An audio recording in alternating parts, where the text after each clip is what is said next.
Bom dia a todos. Meu nome é Cristiane Yokoyama.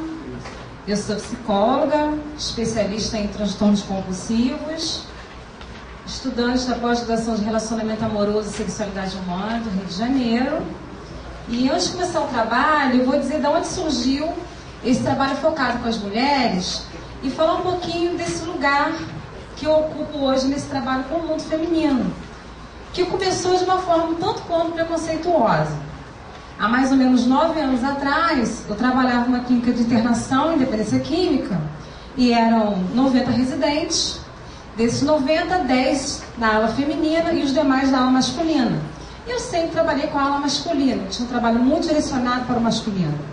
E um belo dia, a coordenadora me chamou e falou: olha, você agora vai assumir a ala feminina, que sempre deu muito trabalho. Eu falei: meu Deus do céu, o que faz aquela mulherada? Que todos tinham horror das 10 mulheres e todos só queriam ficar com os 90 homens. E hoje eu agradeço muito, nada por acaso, porque essas mulheres não só me ensinaram muito ao longo de 5 anos que eu fiquei naquela instituição, como deram continuidade ao trabalho que eu tenho hoje voltado para o lado feminino. Nós vamos falar um pouquinho hoje, brincar de falar, sobre a masturbação feminina. E o tema que eu escolhi foi o nada. E alguém consegue entender por que será que eu escolhi o nada? Alguém dá algum palpite? Querem me ajudar? O que vocês acham? Alguém já leu muita coisa em relação à masturbação feminina?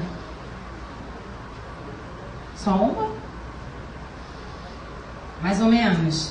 Na realidade, quando eu fui buscar esse tema, eu tive um pouco de dificuldade em relação a autores diferenciados, matérias diferenciadas sobre esse assunto de uma forma específica.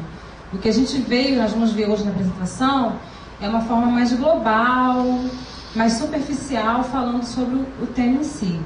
Então é por isso que eu escolhi o nada, combinando também com a posição que a mulher vem ocupando ao longo da história e que hoje, apesar de estarmos aí em plena contemporaneidade, como o próprio Luiz colocou, apesar de sermos mulheres múltiplas e exigimos sim homens múltiplos, é assim? Claro. Mas ainda assim a masturbação feminina fica um pouco no obscuro. A gente pega aí esses dois significados da palavra masturbação e aí a gente já se depara com o primeiro obstáculo, né?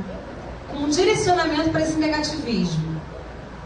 Mão suja, ou seja, se masturbar significaria sujar as mãos, como se fosse realmente uma coisa repugnante, tocar nesses órgãos genitais, tocar nesse corpo. E o outro ali, totalmente direcionado para esse público masculino, se relacionando com o órgão sexual masculino e a excitação. E o que a gente vê? Vamos começar a passear pela história para entender um pouquinho do papel dessas mulheres e como é que a masturbação foi se desenvolvendo ao longo desse processo. Eu peguei a Bíblia, que é um livro muito interessante. Todos já leram a Bíblia aqui? Eu nunca li tudo, mas li alguns pedaços e quando fui estudar esse assunto, me aprofundei e tentei achar alguma coisa sobre masturbação. E a gente vê a primeira mulher, a Eva. Então vamos lembrar da Eva, né? Eva, criada através de Adão. Então ela não foi criada do nada ou da ideia de Deus, não. Ela veio através do homem e para servir o homem. Ou seja, esse primeiro de registro bíblico de mulher como aquela criada para servir a figura masculina. Tendo aí o sexo como uma figura de reprodução humana. Ela estava ali para poder gerar filhos para aquele homem. E mais além, ela foi aquela que... O que a Eva fez com a historinha lá da maçã? Foi aquela que traiu. Nós somos as grandes responsáveis pela traição. E isso é um processo histórico. E por isso ela foi marcada para sofrer, porque afinal de contas, se ela traiu, ela a partir dali teria as dores do parto. E não só do parto, mas as dores de ter que servir a esse homem de forma eterna. E nós hoje reproduzimos essas Evas. Todos são psicólogos aqui? Levanta a mão quem é psicólogo, por favor. Área educacional, tem alguém? Ok. Quando nós recebemos em nossos consultórios mulheres que relatam: não, a minha vida é o meu marido e a minha família. Eu hoje não gosto mais dele, mas não consigo me separar porque a minha vida totalmente perderia o sentido. E quando você pergunta para ela, e como é que é a sua vida? Não, eu lavo, eu passo, eu cozinho. A vida dela é realmente totalmente voltada para esse homem. É ou não é uma Eva? É uma Eva, nos tempos de hoje. E aí, andando mais um pouquinho, a gente saiu aí da mulher traidora e submissa, a gente se depara com a Maria. E aqui o processo de santificação dessa figura feminina. Maria pura, voltada também para esse público masculino, porque ela está ali para gerar esse filho, cuidar desse filho e ficar ao lado desse filho a qualquer preço. Mãe e fiel. Não há em Maria a figura da sexualidade. É como se ela fosse realmente santificada, e em santificação não há a sexualidade. Então, se Eva estava ali para procriar filhos e cuidar desse homem e sofrer, Maria estava ali para cuidar também desse homem e para não ter a sexualidade. E o que a gente vê aí com um trechinho da Bíblia, citado por Paiva, onde ele coloca que as mulheres realmente precisam ser submissas a esse homem. O Senhor aí referenciando a Deus. E as mulheres como aquelas que precisam seguir os seus maridos. Vou até um pouquinho mais além, lembrar aqui de um mito hebraico, que é Lilith. A Lilith, que a gente não consegue encontrar nas Bíblias tradicionais, mas seria aí a segunda mulher de Adão, ela foi expulsa e ela também foi direcionada ao negativismo. Era aquela que dormia com os demônios. Então, na Bíblia, o registro que nós vemos de mulheres são todas de submissas e referenciadas a esse homem, e infelizmente, muitas vezes de forma negativa. Aí a gente dá um pulinho agora pela Grécia. Na Grécia, mulher não era nada, né? A gente volta lá para o título inicial. É por isso que eu achei que era a melhor forma. Porque ser mulher não era ser cidadã. Só existiam os cidadãos homens. Então, na Grécia, a mulher ela realmente ocupava uma posição social inferior. Ela estava ali novamente, repetindo lá aquele processo da Bíblia, para servir esses homens, porque eram seres irracionais. Não tinham capacidade cognitiva como os homens possuíam, para poder participar desse mundo social e político. Elas eram aquelas mulheres esposas, olha a figura da Maria aí se repetindo. Pura e casta, porque quem é esposa? Ela precisa ser pura, e se é pura, assim como Maria, também não pode estar direcionada por esse lado sexual. Porque ela é uma mulher casta. Então essa mulher ela não vai ter prazer. Masturbação não faz parte aí dessa realidade das esposas. O sexo seria apenas para procriação. E a gente vai mais um pouquinho aqui para essa outra figura feminina.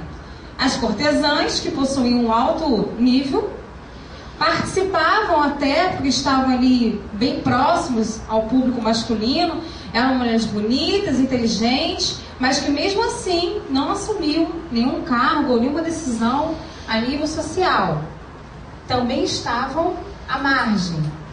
Essas com uma figura de sexualidade exacerbada, mas no sentido de quê? Dar prazer a esse homem e não de dar prazer a ela mesma. E aqui embaixo, as concubinas. Essa é um pouco mais agravante, porque eram mercadorias. Vejam só, poderiam ser vendidas, negociadas. Não quero mais, eu jogo fora, como se fosse um papel. E isso, infelizmente, nós ainda assistimos em nossa sociedade. Quantas e quantas mulheres ainda são negociadas, ainda meninas. Isso não é difícil você ver no noticiário de televisão. Como também não é difícil você ver dentro do seu consultório a mulher reclamando como ela foi trocada por outro alguém ou por uma outra situação. Não seria a reprodução disso aqui? E a sexualidade dessa mulher? E o que a gente vê aí na Grécia? A questão da masturbação, ela estava realmente direcionada somente para essa figura do masculino. Mas ainda encontramos alguns registros que sinalizam o uso dos dildos, que seria hoje que a gente chama de consolo, substitutos para o pênis, né? Naquela época, ou seja, poderia até existir alguma coisa, mas eu não consegui encontrar dados aprofundados que relacionassem a isso. Aí cria-se até a hipótese que provavelmente isso aqui estaria mais voltado para esse lado realmente da prostituição, ou então bem reprimido aí nas figuras puras e castas das mulheres esposas. E vamos continuar a nossa caminhada e falar um pouquinho da Idade Média e Moderna. E entrar aí no cristianismo. E aqui vem a grande cristão com a culpa. Não é isso? Porque, afinal de contas, se você for olhar os dogmas cristãos, você vê que o sexo é o quê? É a figura do pecado. E tudo que está relacionado a sexo está ligado a essa proibição. Até mesmo a masturbação. Aqui no cristianismo, os próprios homens eles foram reprimidos em relação à masturbação. E o casamento, ele entraria aqui como a salvação para isso que é tão feio, tão sujo, tão proibido.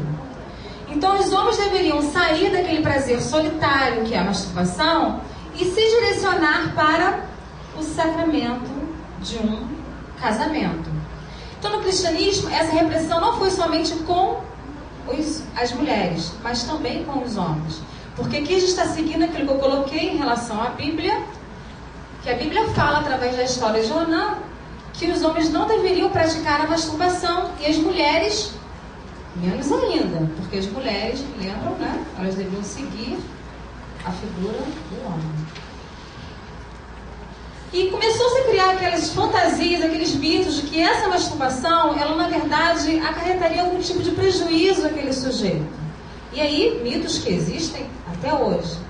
Hoje ainda é muito comum você ver as pessoas relatando que não, se você se masturba, o seu peito vai crescer, ou você vai ficar com pelo na mão, ou você não vai conseguir depois ter prazer dentro de uma relação sexual com uma outra pessoa. Isso ainda é muito comum. É interessante quando a gente trabalha com jovens, alguém que trabalha com adolescentes, como que isso é uma grande realidade para os jovens. E as meninas nem falam sobre isso, né? Se você levantar esse assunto em adolescentes, meninas, mulheres, duas mulheres, é só risos e mais nada. E a gente vê esses mitos sociais ganhando cada vez mais uma profundidade. E aqui uma história interessante, que é a questão do desperdício do sêmen, que chega a aproximar a nossa cultura ocidental com a cultura oriental. Na cultura oriental, eles acreditam que o homem, ele não deve ejacular, mas eles não são contra o processo de masturbação. Para eles, o homem não deve ejacular, porque aquele processo da ejaculação significaria o desperdício um pouco da vida, do ding da vida, da essência da vida. E isso faria com que ele morresse antes.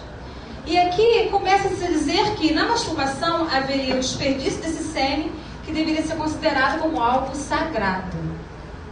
É interessante, só que infelizmente aqui no Ocidente nós direcionamos isso para o lado negativo. Já no Oriente eles desenvolveram o sexo tântrico, que nada mais é do que isso. Se eu não posso desperdiçar o meu sêmen, então eu vou ter a relação sexual, eu vou ter o mesmo prazer do gozo, mas sem a ejaculação.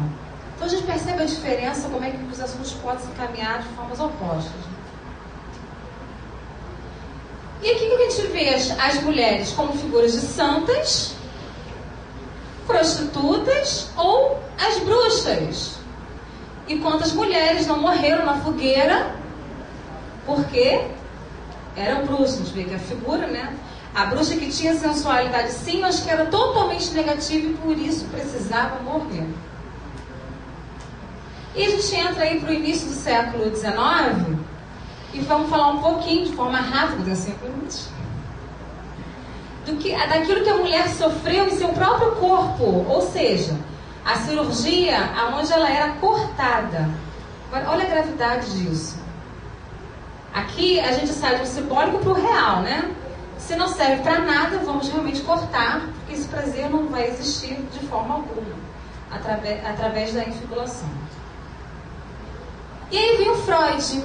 E vem o Freud chocar a sociedade, falando não só da masturbação, mas da questão do sexo infantil. E vem falar do tão famoso masturbação clitoriana. E aquele marco que existe até hoje, que é a mulher que pratica masturbação, essa mulher depois não vai conseguir ter um prazer através da penetração. Apesar do Freud ter feito reformulações nesse sentido, e acredito eu que se tivesse sobrevivido um pouco mais, escreveriam coisas bem diferentes, mas ainda hoje nós discutimos isso e muitas vezes esse mito faz com que as mulheres realmente não se tocam, porque se eu vou me tocar agora, mas depois eu não vou conseguir ter o prazer com o meu homem e eu preciso dar prazer com o meu homem, né? Mas hoje nós ainda nos deparamos com a realidade que a masturbação na vida adulta ela é considerada como uma prática sexual. Isso aqui é interessante porque nós percebemos muitas mulheres que às vezes buscam por ajuda para aprender a se masturbar para o homem, não para ela. Elas vêm relatando assim: não, Cristiane, eu preciso aprender isso aí porque o meu marido sempre pede para masturbar, eu acho isso um saco, eu acabo fazendo porque ele fica lá me pedindo, né? Tenho que fazer, mas eu não vejo nenhum sentido nisso. Então eu quero ver se tem alguma coisa boa nisso tudo. Ou seja, ainda direcionado para essa figura masculina, mesmo quando ela vai tocar o seu próprio corpo. E a gente entra aí com Kinsey e vê uma pesquisa que eles realizaram, onde eles sinalizaram que nos homens é maior a frequência em relação à masturbação, com início aos 12 anos de idade. Isso aqui é muito fácil de perceber hoje, quando a gente vê o relato daquelas mães e pais que dizem que o filho se masturbar é a prática, não é assim? Ah, tá muito tempo no banheiro? Tá se masturbando. Aí o pai vai lá e compra um monte de revista masculina para o menino, ou incentiva a entrar em sites, é o filho macho. Agora a mulher, nem se fala nisso. Não se fala com a menina sobre masturbação, sobre o toque no corpo dela. Enfim. Tem um declínio aqui na idade dos 20 anos, a masturbação masculina, e um aumento na fase da vida adulta. Nas mulheres, o início aos 20 anos, em comparação aos homens, que a gente percebe aqui uma diferença. A idade adulta seria onde ela praticaria mais essa masturbação. E uma pesquisa que demonstra que na década de 70 houve uma equiparidade em relação a essas pesquisas. Eu acredito ser muito difícil esse trabalho de pesquisa, porque há um pouco tempo atrás, a Andréa até me ajudou nisso, ela deve lembrar, eu passei um questionário com umas mulheres e a gente percebe a grande dificuldade das mulheres relatarem sobre isso. Porque você dá o questionário para aquela mulher, e é uma mulher que você já conhece, que você já conversou, que você já sabe da história dela, e quando você vai ver o que ela respondeu, não corresponde realmente a uma realidade. Todo tempo? Não estou conclusão. Então o que a gente conclui? Que infelizmente a masturbação feminina ela ainda é um grande tabu, mesmo nos dias de hoje, apesar de nós encontrarmos as mulheres com seus corpos de fora, nós queimamos o sutiã em praça pública, nós assumimos o papel de dupla, tripla, quádrupla, né?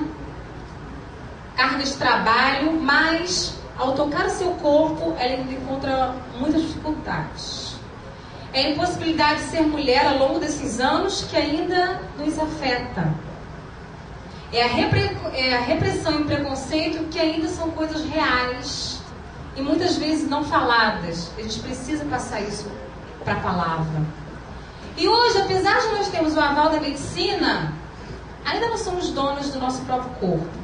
Ontem, participando de uma palestra sobre a menstruação, a gente vê claramente isso, né? Aquele debate de ginecologista falando, uns defendem, outros não defendem. Não, suspenda a menstruação. Não suspenda a menstruação. E alguém perguntou para essa mulher o que ela quer? Falei, se é uma mulher que sofre com menstruação, por que não suspender? Mas se ela não sofre, então por que suspender? E a gente conclui aí, a masturbação, ela deveria ser uma possibilidade dessa descoberta desse corpo, desse contato com esse prazer. O que eu posso ver hoje, a nível não só das teorias que eu pude ler, como também do trabalho que eu realizo com essas mulheres, do trabalho com um grupo de mulheres, é que, na verdade, essa masturbação, ela vai proporcionar a essa mulher um contato com ela mesma, um trabalho com a sua autoestima, que no futuro vai ajudar e muito, não só nesse prazer dela com o parceiro, mas no prazer dela com ela mesma. Então essa unificação aqui dessa sexualidade que ficou perdida durante tantos anos e que ainda está perdida, mas que estamos caminhando muito. Hoje já progredimos muito em relação a isso, mas muito ainda temos a fazer. E eu acredito que se a gente conseguir sair daqui hoje e refletir um pouquinho em relação a isso e poder colocar isso na nossa prática de trabalho, não só com as mulheres, mas também com os homens, muita coisa vai poder ser encaminhada. E para a gente poder finalizar, eu vou tirar só mais um pouquinho do tempo de vocês e vou passar um filminho aqui com uma música. Esse é o meu convite.